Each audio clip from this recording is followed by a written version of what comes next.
Dizzy Dean was larger than life. He wasn't just a pitcher, he was a spectacle. In 1934, at just 24 years old, he won 30 games for the St. Louis Cardinals, a feat no National League pitcher has matched since.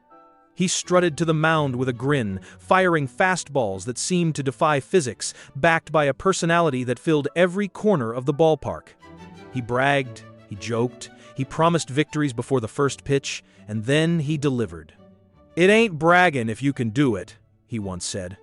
And for a brief, dazzling moment in baseball history, no one could touch him. Fans adored him, opponents resented him, and writers couldn't stop chasing him. Dizzy Dean wasn't the silent, stoic ace he was. The showman, the entertainer, the man who turned baseball games into theater. In the depths of the Great Depression, when America needed heroes to distract from the struggles of daily life, Dean became a folk icon. He was cocky but lovable, reckless but magnetic, a ball player who embodied both the grit and the laughter of the 1,930 seconds. But greatness never comes without a cost. Dean's rise was meteoric, but so was his fall. A broken toe in an all-star game changed the course of his career, leaving fans to wonder what might have been if injury hadn't cut him down. Even so, his voice lived on in broadcasting, his country charm reaching millions who never saw him pitch.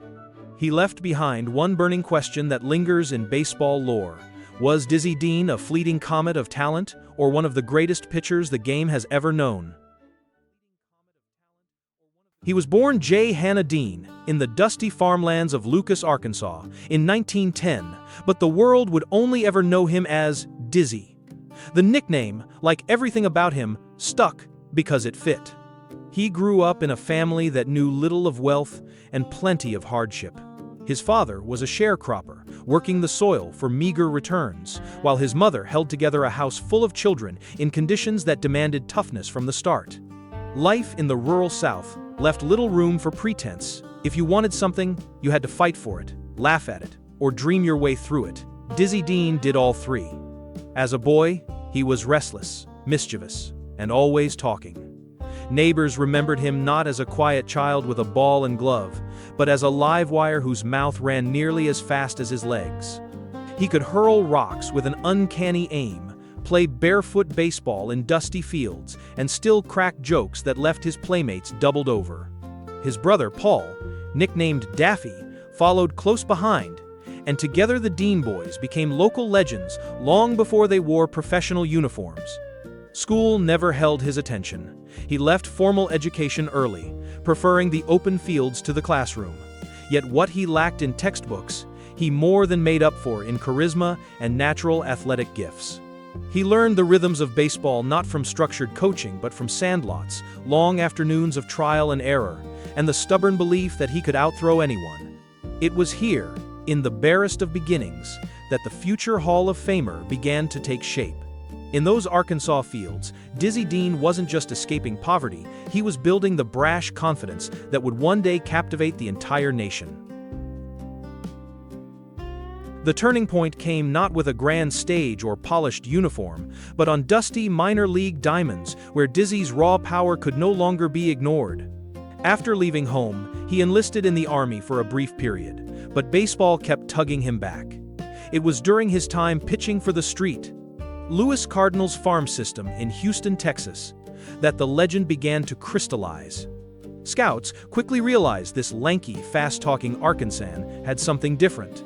A fastball that popped like a rifle shot and a confidence that bordered on arrogance.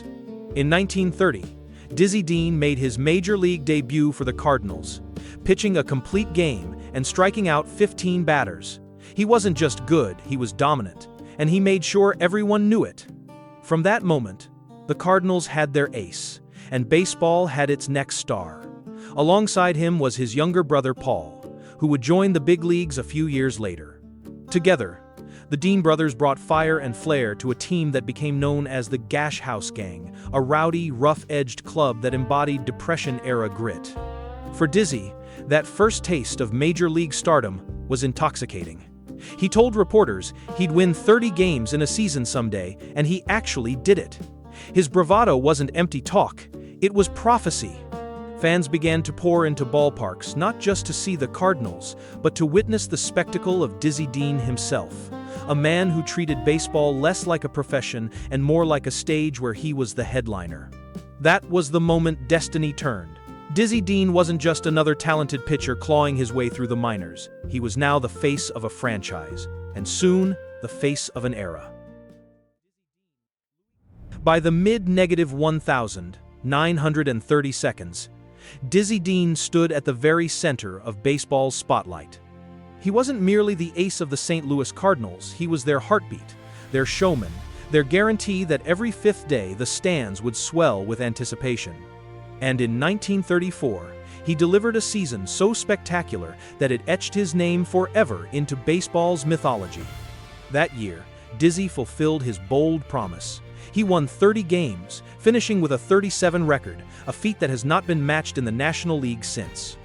His younger brother Paul, Daffy, added 19 more victories, giving the Dean brothers 49 wins, combined nearly half of the Cardinals' total that season.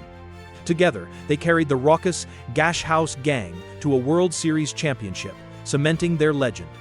In that fall classic, against the Detroit Tigers, Dizzy pitched with fire in his eyes, capturing 2 complete game victories and even playing in the outfield when called upon. The Cardinals won the series in 7 games, and Dean walked away with the Most Valuable Player award. What made Dizzy Dean so captivating wasn't only the numbers, though those numbers remain staggering. He led the National League in strikeouts 4 consecutive years, from 1,932 to 1,935.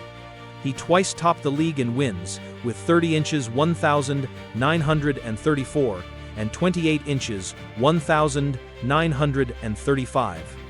His career strikeout-to-walk ratio was remarkable for the era, a testament to both his power and his control. On the mound, he worked fast, threw hard, and carried himself with an almost theatrical confidence. Batters feared him, fans adored him, and sports writers had a field day chronicling his exploits. But the statistics tell only part of the story. Dizzy Dean was baseball's great entertainer.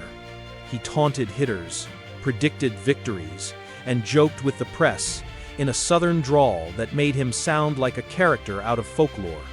He once declared, "We're gonna win the pennant. Me and Paul win 45 games between us. If we don't, you can hang me." True to form, they won 49. His brashness never alienated fans. Instead, it endeared him to a nation hungry for distraction during the harsh years of the Depression. He became, for many, more than an athlete. He was hope, wrapped in laughter, swagger, and a blazing fastball. The peak of his career was a dazzling burst of dominance. From 1932 through 1936, he averaged 24 wins per season, threw over 300 innings 3 times, and struck out more than 190 batters in 3 separate years. He was iron-willed, tireless, and unshakably confident. When Dizzy Dean took the mound, there was an electricity in the air that statistics alone could never measure. Yet even as he stood at the height of his powers, fate was already setting the stage for the cruel twist that would define the rest of his story. The fall came swiftly, and it came cruel. In the 1937 All-Star Game, Dizzy Dean took a line drive off his toe. At first, it seemed like a minor injury. A broken toe was painful, but hardly career-ending. Dizzy, stubborn as ever, refused to rest. He altered his mechanics to compensate, changing the way he landed and pushed off the mound. That small adjustment, born of pride and determination, began to tear at the very fabric of his pitching arm. By the next season, the pain was unmistakable. His once dominant fastball lost its bite. The strikeouts dwindled. The innings piled up with more effort than before. In a cruel twist of irony, the man who had been indestructible now looked mortal. After just a few more seasons, the career that had burned so brightly began to flicker out. Fans mourned the loss of the Dizzy Dean they once knew. For many, it felt as though baseball itself had lost something more than just a pitcher. It had lost a spark, a character who turned every outing into an event. And for Dizzy, it was a bitter truth: his body had betrayed the bravado that once defined him. The broken toe became a symbol of fragility, a reminder that even legends can be undone by a single twist of fate. Even after his arm gave out, Dizzy Dean refused to fade quietly. If he could no longer dominate on the mound, he would dominate the airwaves. By the 1,940 he had reinvented himself as one of baseball's most beloved broadcasters. His southern twang, his homespun humor, and his infamous disregard for proper grammar made him unforgettable. Teachers complained that his "ain't" and "slud into third" were corrupting the language of America's children, but fans adored him all the more. Dizzy Dean brought baseball to life for people who couldn't be at the ballpark, turning radio into a stage as surely as he once had with a baseball diamond.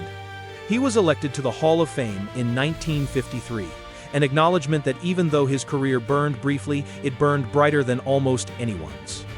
In just over a decade, he won 150 games, led the league in strikeouts 4 times, and anchored one of the most memorable teams in baseball history. More than that, he embodied an attitude, a reminder that the game wasn't just about numbers in a box score, but about joy, swagger, and belief. Dizzy Dean once said, "It ain't braggin' if you can do it." And he did it in ways few ever have. He pitched with fire, he spoke with charm, and he lived with the kind of fearless flair that left no room for doubt. His legacy isn't measured solely in wins and losses, but in the laughter he sparked, the memories he etched, and the generations who still smile when they hear his name. Dizzy Dean died in 1974, but his legend never left. He remains a folk hero of the diamond, a man who turned a poor boy's dream into America's story, who soared, stumbled, and still left behind a trail of brilliance that can never be erased.